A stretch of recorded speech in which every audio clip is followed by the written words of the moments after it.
Congressman Josh Harder. Sir, thank you for being here with us. Congressman Harder represents California's 9th congressional district. I understand our time may be brief, but I still want to do a proper intro. His district is anchored in the San Joaquin County and the Central Valley. It's a region where many of America's defining infrastructure questions come together in daily life. Water reliability, delta levees, agriculture, freight movement through the port of Stockton, rail and highway congestion, housing pressure, energy demand, healthcare access, and family costs converge in the communities that he represents. He serves on the House Appropriations Committee, where national priorities translate into local investments, and he chairs the bipartisan Build American Caucus, focused on helping America build the housing, energy, and infrastructure that communities need.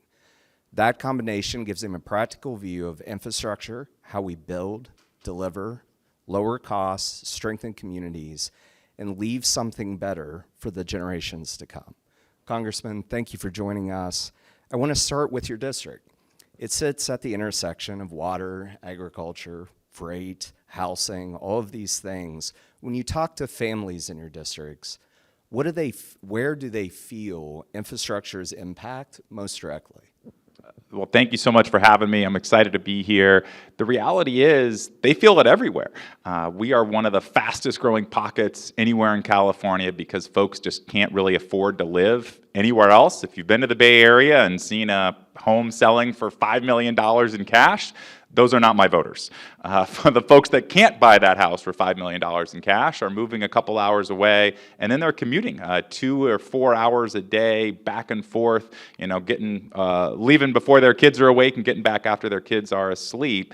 And that's the challenge, is how do we actually build up the infrastructure, the housing, the mass transit. We've had high-speed rail in California that has been just an epic disappointment and a frustration because we put so many barriers in front of delivering the public goods that folks actually want. And so the purpose of our bipartisan caucus, the Build America Caucus, is how do we put shovels in the dirt faster? And how do we actually make sure that when folks see a pothole in front of their street and they vote for somebody to fix it, that takes months and not years or decades, which is often the case today.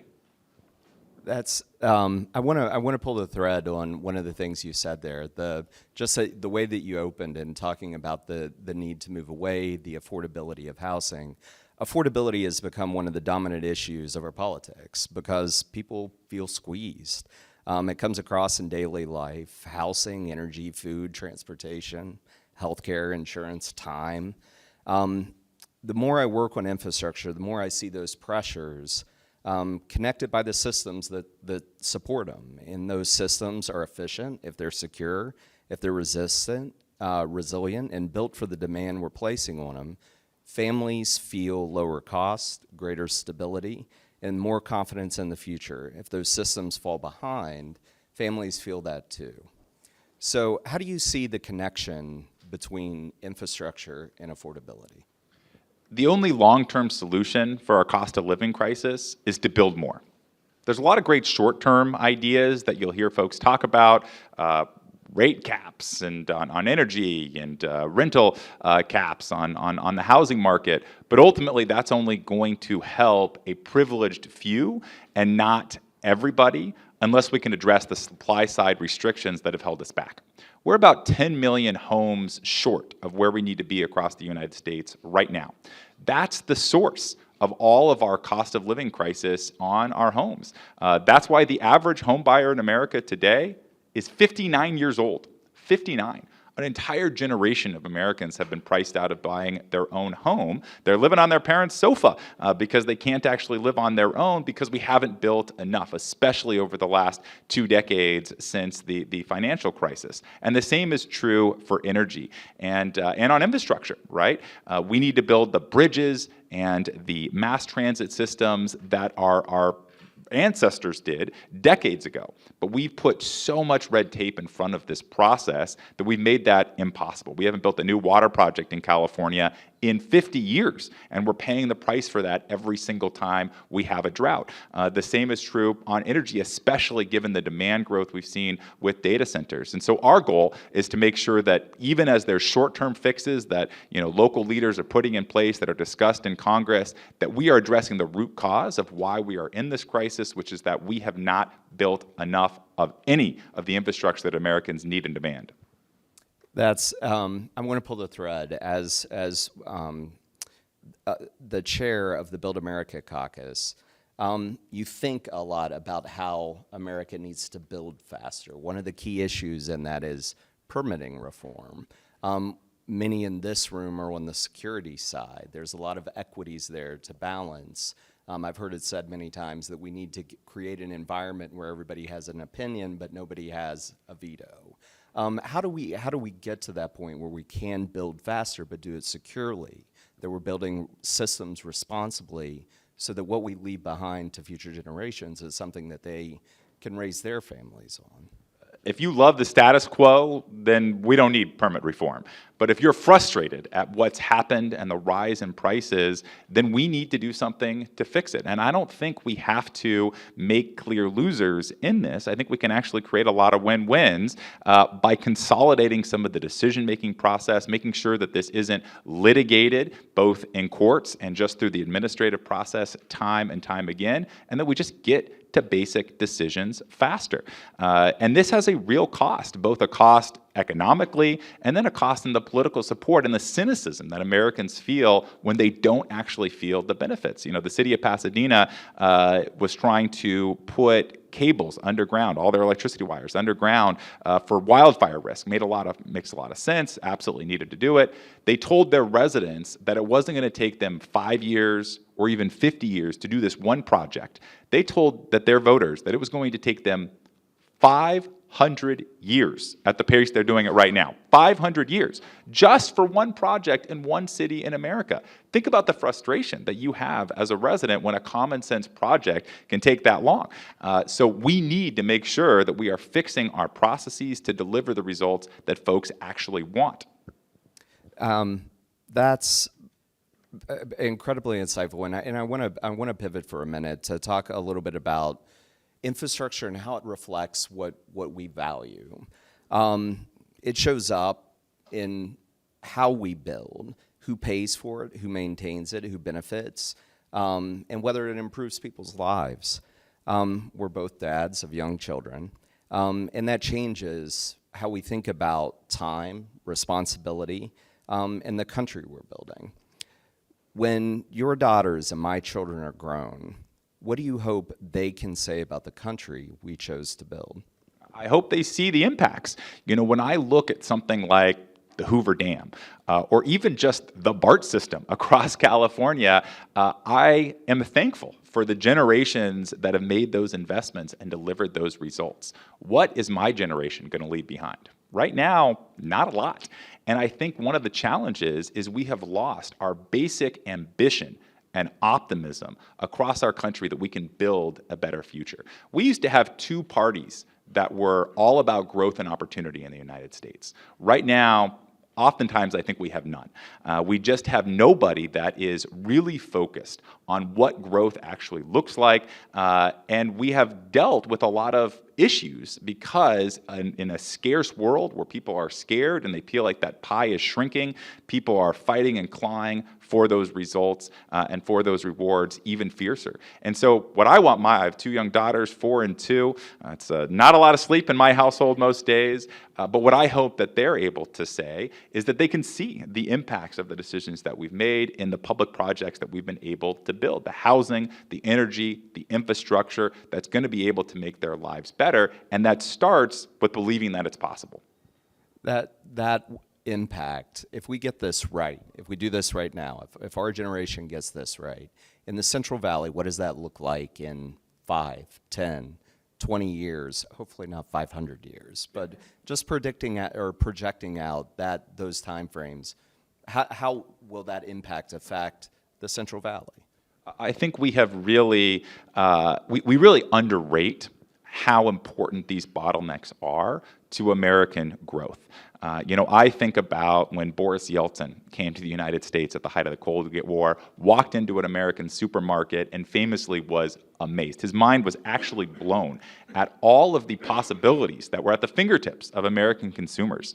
That was incredible, and that actually was one of the contributors to the downfall of the Soviet Union, because that was widely publicized. He went back and he said, something is wrong. We've got to fix that. Look at what the Americans are living.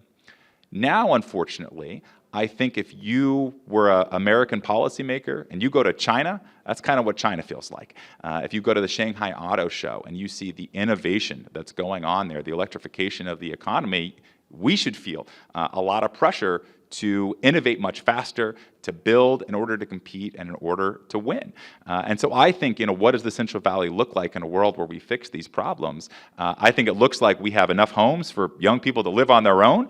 We have built enough energy that we have addressed some of the bottlenecks for American manufacturing. If you think about what we can do, so many of American problems are downstream from how expensive our energy is. If we can build 10 times the amount of energy, you would see more water problems fixed, because we'd be able to do desalination at an affordable cost. You'd see more manufacturing because a lot of the costs for that aren't just the labor, it's the energy. And so that future, that success, hopefully you're going to be able to see and feel it in a more prosperous and optimistic future for our kids.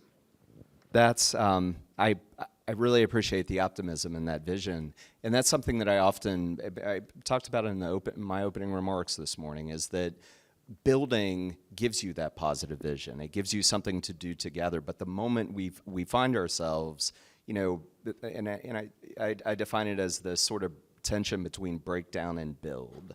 You turn on the television, violence, war, institutions are collapsing, public distrust. It can feel, and it impacts all of us. But at the same time, we're making a generational investment into the United States, into the infrastructure that our families will raise their, our children will raise their families on. How can we do better about bringing that positivity more to the picture as a communication? I know you do a lot of communicating. You have to do that to bridge that gap between your voters and DC. What would you share with this room about how we can start communicating that positive outlook? Yeah, I think it starts, this is a vicious circle or a virtuous circle. And in an era of scarcity, when it is really tough to build, people get frustrated and cynical and angry, and it becomes even tougher. But the opposite is also true. And this is an era where, look around Washington, it feels like Republicans and Democrats can't agree on what to order for lunch, let alone how to actually solve their problems. I mean, this is a polarized and unproductive time. We are doing our best to swim upstream and to do good things that are bipartisan and can actually pass. And we've been successful. This year, Congress is going to pass the first nationwide federal housing legislation in over 50 years. Since it's been 1974 was the last time we did major housing legislation in the federal government. That's a long time. That bill passed the House 396 to 13. 396 to 13. That is incredible. And it's going to do a lot to make it easier to build housing, to reward cities and counties that are doing more to provide pro-growth environments. It's going to reform building codes. You probably have not heard as much about it as you probably should, because it is not mired in this era of conflict that our social media and ecosystem rewards. And so I think one of the challenges is we've got to find a way to get out of that mindset where if two people aren't yelling at each other on cable news, no one else is watching, and to actually reward folks that are trying to fix our institutions and build the durable effects that people want. I think the good news is, if you actually do good things, if you create real public goods for folks, that ends up being rewarded at the ballot box. So I think it is possible and it is successful, but obviously it's not the part that's getting all the press at the moment. Yeah, and I want to pull the thread on something here. When you build a house, it's a lot of different parts and pieces, systems, all coming together at a particular place with the right approvals to make all this happen. A lot of that is handled state and local. It's even sometimes the individual counties or townships, communities. When you think about this at a national level, and you think about housing and how how can Congress help get more homes built? How do you think about all those systems together? And because we're on the other side of this, many of us in the room, we are the people creating the materials, connecting the systems, but at the policy level, how do you think about it? Yeah, I think we have to think about every real part of the supply chain. We can deal with the input costs on construction and materials and labor, which have only gone up have skyrocketed over the last couple of years. We can think about the fact that construction productivity in the United States has really not improved in decades. It's a major contributor to our housing crisis, and Congress has a role to play in that. One of the things that I'm really excited that we're going to hopefully fix this year in this broader bill is bringing back manufactured housing. If you go to many places across the world, a lot of housing is built in a factory and then delivered to the site. It's much cheaper. We know how much innovation and productivity improvements there are in factories. That's essentially banned in the United States because of a mistake that Congress made decades ago. It wasn't even intentional at the time, but Congress required every single manufactured house to have a chassis on the bottom of it so it could continually be moved. It about doubles the price of a manufactured home. We're going to fix that this year and hopefully create that construction productivity that we've seen lagging over the last couple of decades. And then there's the financing side. We do back up almost every house purchase in the United States with a federal loan guarantee. That process works incredibly well, but there's more things that we can do to smooth the financing cycle so it's not a boom and bust construction market that we often see, where some years we're building a ton and then it's followed by crashes, and a couple other years don't see that much. And this is especially true for things like accessory dwelling units. Think about those places in the back of your home where you can build a unit for your grandparents or your parents or to rent out. That can also be made much cheaper and more inexpensive. And then there's the permit process as a whole, which we can fix. And so there's a lot of different areas here where Congress can legislate, but it starts with accepting that there's a big problem. One of the reasons that we've been able to create so much momentum on fixing this particular part of infrastructure is that every single member of Congress is hearing about the housing crisis every single day from their voters. That creates a lot of pressure. We just need to make sure that we channel that in a productive direction. That's wonderful news, and thank you for sharing that. For the leaders in this room, there are people that build, secure, fund, govern, rely on all of these systems. What's one point that you would most want them to carry forward about how infrastructure can improve people's lives? Again, I think the thing that we're lacking in the United States right now is a positive sum mindset. We've got a lot of lawyers in Congress. That's not a bad thing. We want lawyers to write good laws, but sometimes that can bring a very adversarial relationship where for one policy idea to win, somebody else has to lose. And I think that just doesn't work in infrastructure.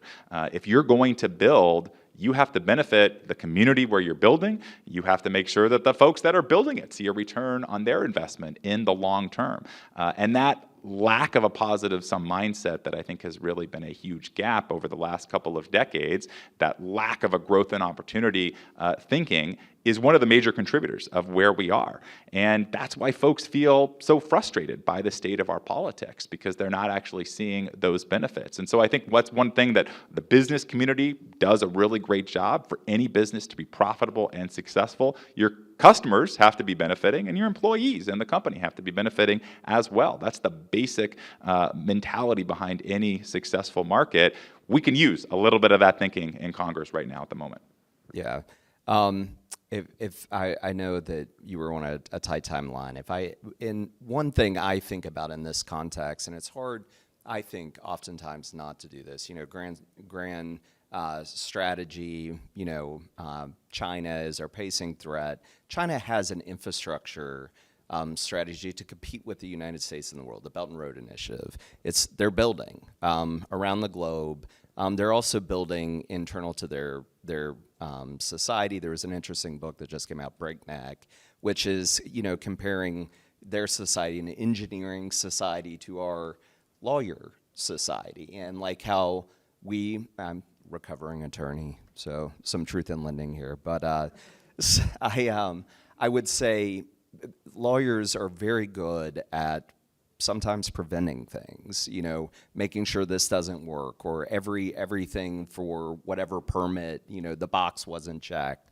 How do we begin to balance these things just at the macro level? You could speak to the geopolitical competition if you want, but just it has been identified from the outside looking in that the U.S. has a weakness here. And we've talked about some of the ways to do that, but just that mentality of getting back into we must build again. You lead the caucus on it. What is something that we can all take to realize that? China is certainly a major motivator, but I think in some ways it's a bit of a mistake to focus too much because, when you see China building high-speed rail from Shanghai to Beijing, you say, oh my gosh, that's incredible. We can't do that in the United States because we have property rights, we have institutions. You can't just bulldoze all that the way that you can in China. But I think that's an excuse. I actually prefer to compare the United States, unfortunately, to Europe. Paris expanded their metro system at about 1/10 of the cost of New York expanding the Second Avenue subway. And you can't tell me that Paris, France, doesn't care about environmental protections and labor protections, right? And so oftentimes in the United States, we feel like, we have the best of every single world. We are, pro-growth, but we are also maintaining, all of these important protections and restrictions. And it's just not true. We are being lapped, in some cases, by countries across the world that we think we are building much, much faster on. And so I think this is something where, one major motivation has got to be to look at other countries that are expanding the public services that we want in the United States, whether that's energy, whether that's infrastructure, whether that's housing, at a fraction of the cost that we're doing here, and not actually having the trade-offs that we think are inevitable in this process. We can have good things, and we can do it while maintaining the values that we have as Americans. Congressman, thank you. Thank you for grounding this conversation in what infrastructure does for people, the way it improves their lives, the way it strengthens our communities, and shapes the future that our children will inherit. The systems reveal what we value. The people of California's 9th Congressional District are fortunate to have you doing this work, and so are the rest of us. You care about building something stronger. You care about building for the future and making it secure and resilient for all of us. So thank you. Thank you for spending your time with us. Thank you. Thank you for all you do.